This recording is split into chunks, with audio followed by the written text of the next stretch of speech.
The Selfish Crocodile.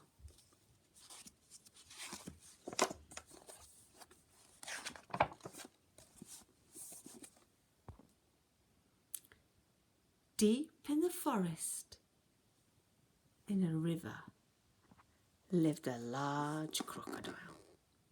He was a very selfish crocodile.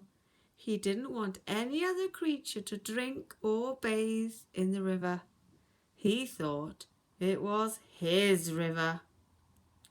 Every day he shouted to the creatures of the forest, "Stay away from my river.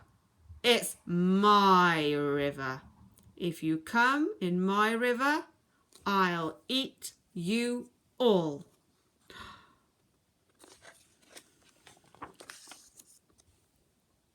So, there were no fish, no tadpoles, no frogs, no crabs, no crayfish in the river. All were afraid of the selfish crocodile. The forest creatures kept away from the river as well. Whenever they were thirsty, they went for miles to drink in other rivers and streams.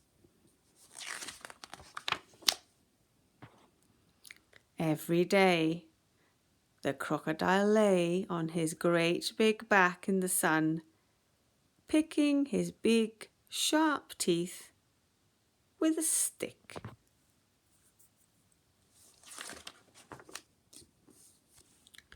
But early one morning, the forest was awakened by a loud groaning sound. Something was in terrible pain.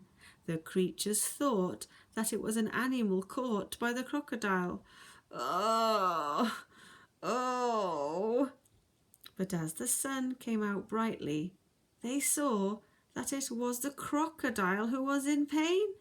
He was lying on his back, holding his swollen jaw, and he was crying real tears. The creatures drew closer, but not too close.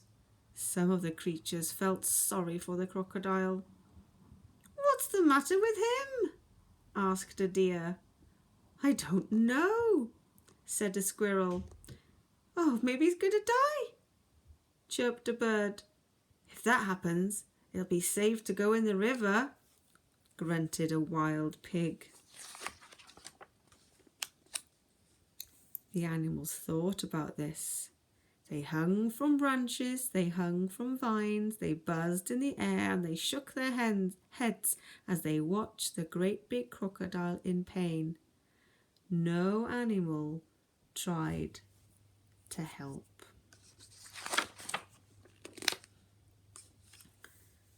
Suddenly, a mouse appeared, sniffing the air.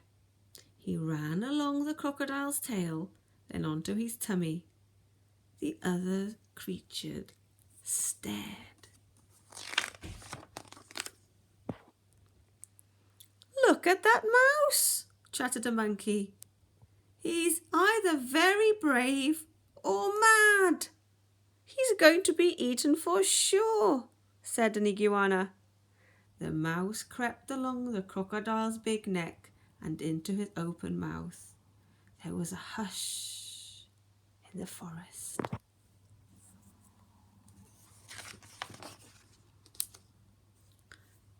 The mouse got hold of something and pulled and pulled and pulled.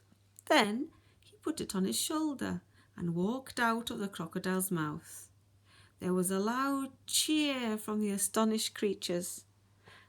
The crocodile sat up and said, "I don't feel any pain. It's all gone." Then he saw the mouse walking down his tummy, carrying an enormous crocodile tooth on his shoulder.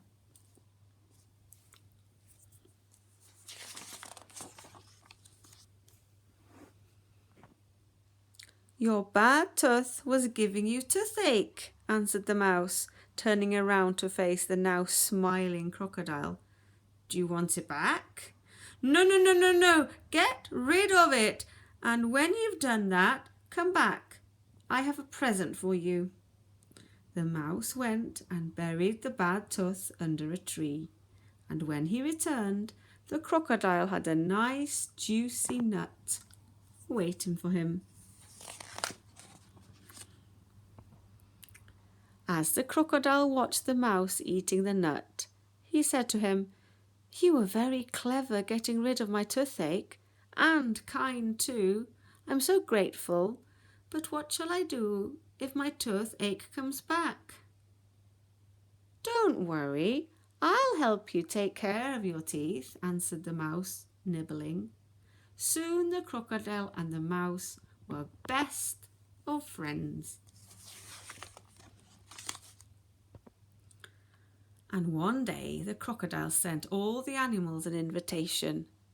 "Please come to drink and bathe in the river. I won't hurt you. The river belongs to us all," he said. The creatures weren't afraid to drink and bathe in the river any more.